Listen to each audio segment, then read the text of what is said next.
8 мая. Тихо сама с собой. Сижу на Енисее.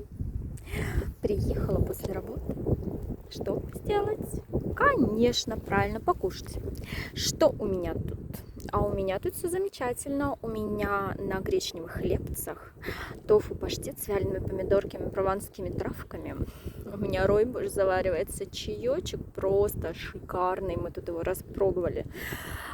Запеченная говядинка с зеленушечкой, с помидорками, с перчиком свежим. Все это так вот замечательно, красиво нарезано.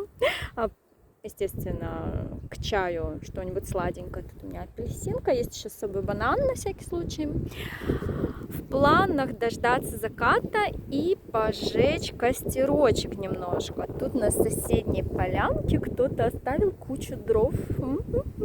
Ветер. Ой, ветер. Нет, ветра нам не надо.